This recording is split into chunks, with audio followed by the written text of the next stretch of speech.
Welcome to the debate. Our discussion tonight, well, it's anchored in a really compelling intellectual framework. It's drawn from the ancient, sacred traditions of coastal Karnataka, specifically the worship of the Daivas, Panjurli, and Guliga. There's this research projection, Guliga versus Panjurli Daivas of Geopolitics, and it gives us a pretty potent lens to examine modern global power dynamics. Right. And just to orient listeners who might be new to this, Daivas are essentially revered spirits, sometimes deified heroes, in Tulu Nadu folklore. They often act as, local protectors, boundary setters, sometimes fierce arbiters of justice.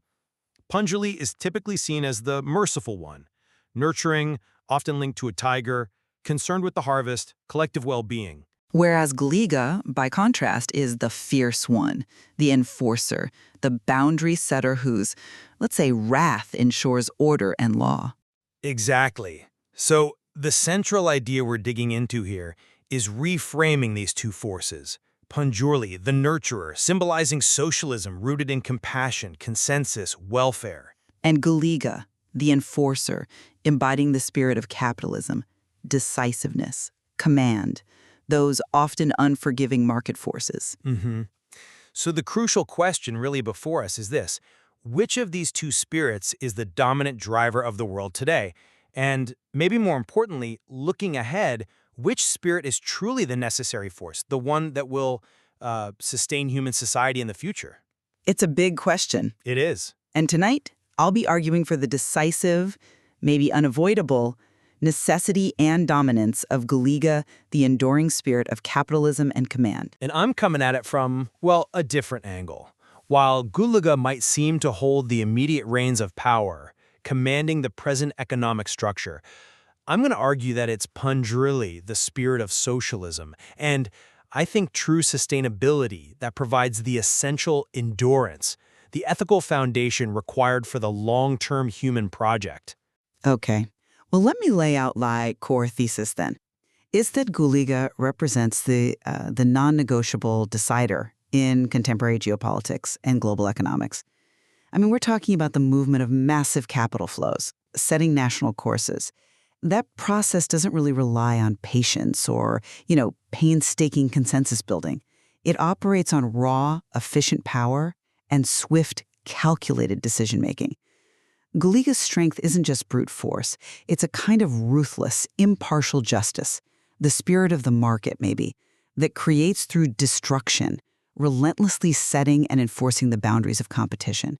And this decisiveness, I think it's clearly manifest in leaders who set immediate, non-negotiable courses for their nations, often figures like Modi, Trump, Putin. Their actions, whether we're talking major infrastructure pushes, swift trade realignments, or decisive military commands, they seem to embody Guliga's refusal to wait for what can often be the paralyzing demands of broader social consensus.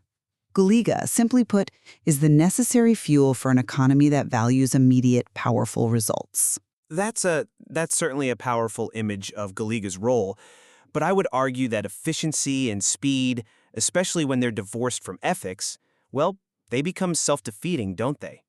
Power, particularly the kind of unchecked command you're describing, it's inherently unstable. It just lacks endurance. It inevitably collapses without that counterbalancing force of compassion and, yes, consensus.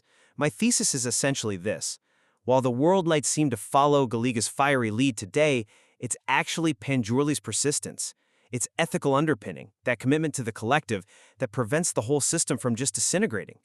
Panjurli symbolizes leaders who recognize that true national prosperity isn't measured only by GDP, right? It's measured by shared welfare, by the stability that comes from consensus. We see this, I think, in structures implemented by leaders maybe like Obama's healthcare expansions or Vajpayee's focus on rural connectivity in India, or even Manmohan Singh's emphasis on inclusive growth. These leaders prioritize establishing and maintaining the social safety nets.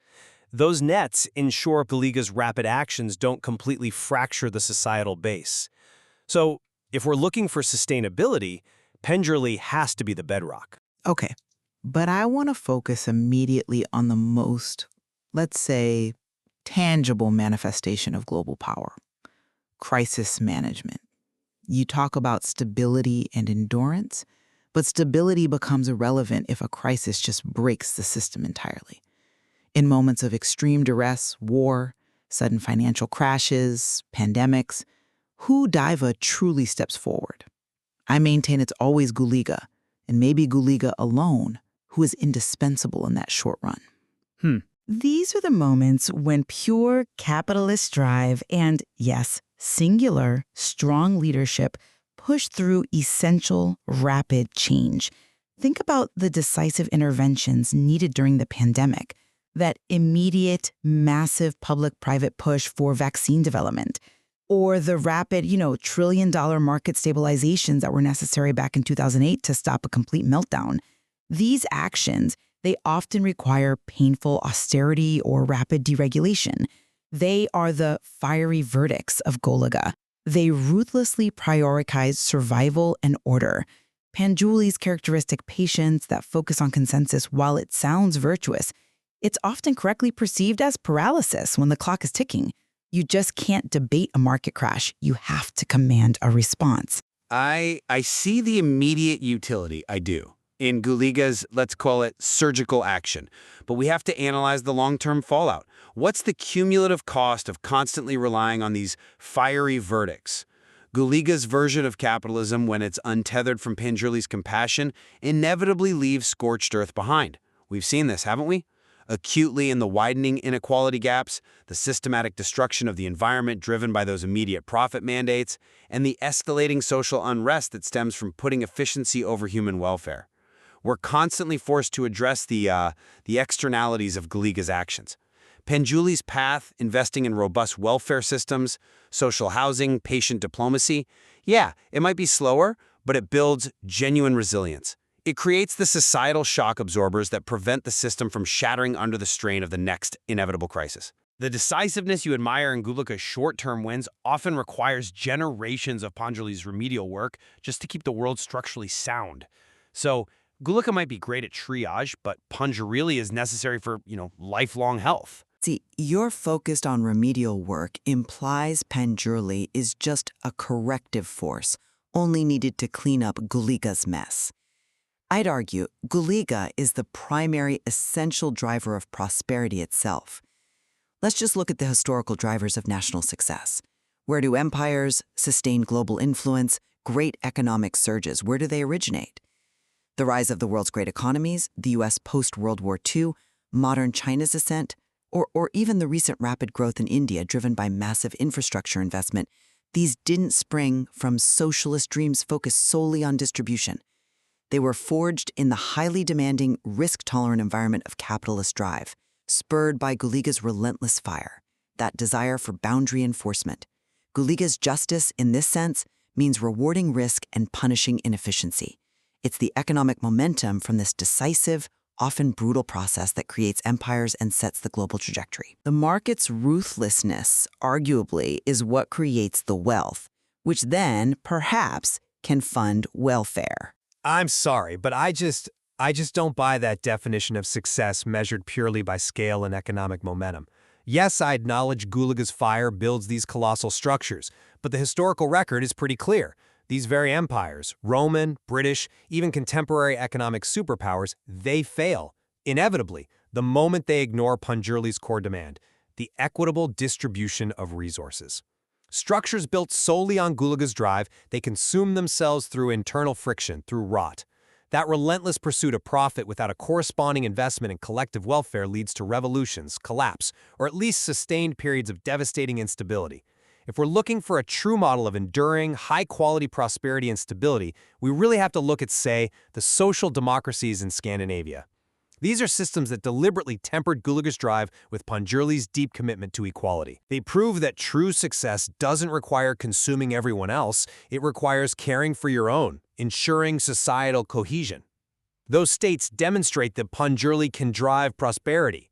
A quieter, maybe, but more stable prosperity. But doesn't this focus on stability often come at the expense of necessary action? When the global order is shifting daily, demanding swift responses to tech disruption or geopolitical threats, hesitation isn't really a virtue, is it? If Panjurli's approach is mandatory consensus, then I have to rigorously challenge it. I would argue that in this context, the spirit of socialism is often, well, frankly, it can look like political cowardice disguised as compassion. A refusal to make the painful, necessary decisions that challenge vested interests, but ensure national security or economic viability. The world demands action. Guliga acts decisively. Panjurli hesitates, waiting for a consensus that, let's be honest, in a multipolar world might never fully materialize or might arrive too late to matter.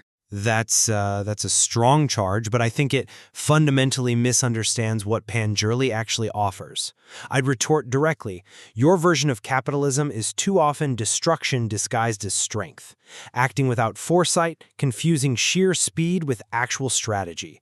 We confuse resource exploitation with genuine command. Mercy or Panjurli's compassion, it isn't cowardice. It's arguably the highest form of long-term strategic survival. It's the foresight to understand you can't perpetually extract from your populace or from the planet without ultimate devastating consequence. The core warning here is that without Panjurli's intrinsic care and balance, Guliga's decisive, commanding fire eventually leaves nothing behind but ashes.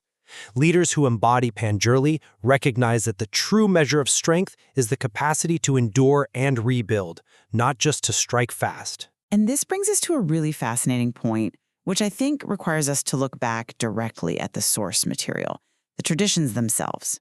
We both know the Tulu Nadu rituals well, and they explicitly demand the worship of both Daivas. The local community needs Panjurli's quiet blessing for the harvest, that nurturing work of growth and sustenance. Right. But they also require Guliga's fierce wrath for the immediate maintenance of law, the enforcement of boundaries. It suggests the cultural parallel itself doesn't endorse the dominance of one, but the necessary duality. Exactly. We see the mandated tension right there. The traditions themselves, they don't advocate for eradicating one spirit in favor of the other. The people need Panjurli's mercy to thrive, to feel protected, but they absolutely require Guliga's justice and swift action to keep order rigid and immediate threats contained. So the crucial intellectual move here, perhaps, is to shift the question away from who is inherently greater and more towards how do we, as a global society, maintain the necessary tension between these two forces. If we accept the cultural wisdom, the question becomes one of, well, timing, as the research suggests, knowing when to be which. I agree that timing is essential, but I'd still argue that global physics, maybe history too, suggests that when crisis hits, Guliga must dominate, at least temporarily. Therefore, I maintain that today, and for the foreseeable future, it is Guliga who sets the definitive course and direction for the world.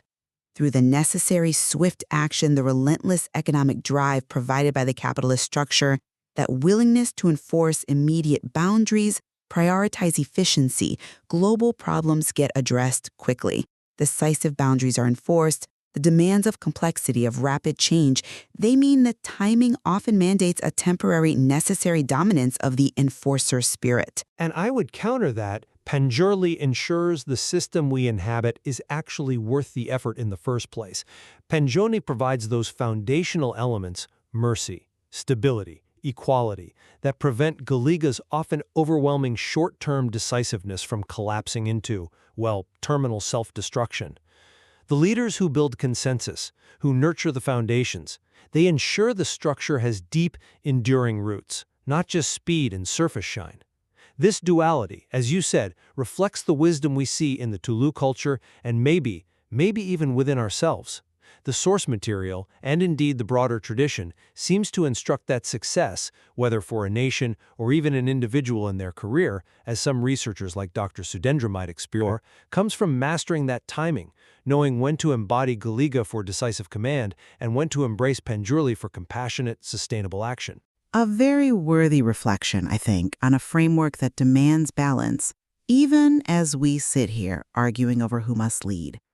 The debate clearly remains unresolved, and perhaps that implies the real wisdom lies not in choosing a definitive winner, but in appreciating the dynamic, persistent